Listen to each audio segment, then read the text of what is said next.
जय श्री हरि। स्वागत है आप सभी का मेरे चैनल श्री हरि शरणम विद्यार्थी में। हम सब ने थोड़े ही दिनों पहले जन्माष्टमी मनाई। जन्माष्टमी यानी कि भगवान श्री कृष्ण का जन्मदिन, उनके अवतरण का दिन। ये बात हम सभी जानते हैं कि श्री कृष्ण माता देवकी और वसुदेव जी की 8वीं संतान थे। लेकिन क्या कभी सोचा है कि भगवान को 8वें पुत्र के रूप में ही अवतार लेना क्यों जरूरी था? वो पहले पुत्र के रूप में भी आ सकते थे, दूसरे पुत्र के भी रूप में आ सकते थे। तो अगर इस बात को जानना है तो वीडियो के अंत तक जुड़े रहिए और सुनिए पूरी कहानी। तो ये कहानी शुरू होती है वहां से जहाँ पर हिरण्याक्ष नाम का राक्षस हुआ करता था। हिरण्याक्ष राक्षस के बारे में कौन नहीं जानता। ये वही हिरण्याक्ष राक्षस है जिसके भाई हिरण्यकश्यप को मारने के लिए भगवान श्री हरि नारायण ने नरसिंह भगवान के रूप में अवतार लिया। हिरण्याक्ष राक्षस का एक बेटा था कालनेमि और कालनेमि की 6 बेटे। ऐसा कहा जाता है कि ये 6 बेटे अपने पिछले जन्म में 6 ऋषि हुआ करते थे, जिन्होंने अज्ञान वश एक बार ब्रह्मा जी का अपमान कर दिया था और ब्रह्मा जी ने इन्हें ये श्राप दिया था कि वो अगले जन्म में राक्षस कुल में जन्म लेंगे, राक्षस होंगे। तो फिर उनका जन्म हुआ कालनेमि के 6 पुत्रों के रूप में।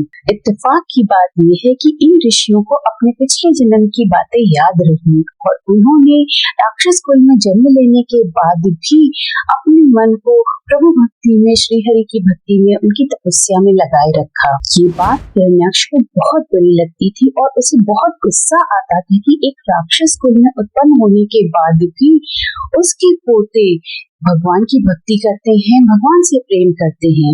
और करते करते एक दिन हिरण्याक्ष का गुस्सा इतना बढ़ गया कि उसने अपने 6 पोतों को श्राप दे डाला कि अगले जन्म में तुम सभी अपने पिता के हाथ से ही मारे जाओगे। 6 के 6 ऋषि जो इस जन्म में राक्षस थे, इस बात से बड़े आहत हुए और भगवान श्री हरि नारायण तो अपने भक्तों का कोई कष्ट देख ही नहीं सकते हैं, तो उन्होंने ये सारी लीला रची। कालनेमि राक्षस पैदा हुआ अगले जन्म में मथुरा के राजा कंस के रूप में और वो 6 बेटे माँ देवकी के गर्भ से 6 पुत्रों के रूप में एक एक करके जन्मे और अपने पूर्व जन्म के पिता कालनेमि, जो इस जन्म में कंस था, उसके हाथों से मारे गए। तो इस तरीके से बिना मानवीय जीवन के कष्टों को देखते हुए भी उनका श्राप भगवान श्री हरि ने काटा। कर्म का भोग हर एक को भोगना पड़ता है। जो कार्मिक डेट है वो आपको क्लियर ही करने पड़ते हैं। उनसे बचने का कोई जरिया नहीं है, कोई साधन नहीं है, कोई रास्ता नहीं है। अच्छा, ये तो हुई 6 पुत्रों की बात। पता है 7वें पुत्र दाऊद जी यानी बलराम जी, जो भगवान श्री कृष्ण के बड़े भाई थे, वो माता देवकी और वसुदेव के पुत्र होने के बावजूद भी माँ रोहिणी के गर्भ में पले और उन्हीं के बेटे कहलाए। वास्तविकता में वो माँ देवकी के ही बेटे थे। तो ये थी 6 पुत्रों की कहानी जिन्होंने अपना कार्मिक डेट क्लियर किया माँ देवकी के गर्भ से पैदा होकर और अपने पूर्व जन्म के पिता कालनेमि और इस जन्म में अपने मामा कंस के हाथों मृत्यु का वरण। वीडियो अच्छी लगी हो तो इसे लाइक और शेयर जरूर करिएगा और ऐसी ही बहुत सारी छोटी बड़ी कहानियों के लिए बने रहिए श्री हरि शरणम की इस यात्रा पर मेरे साथ।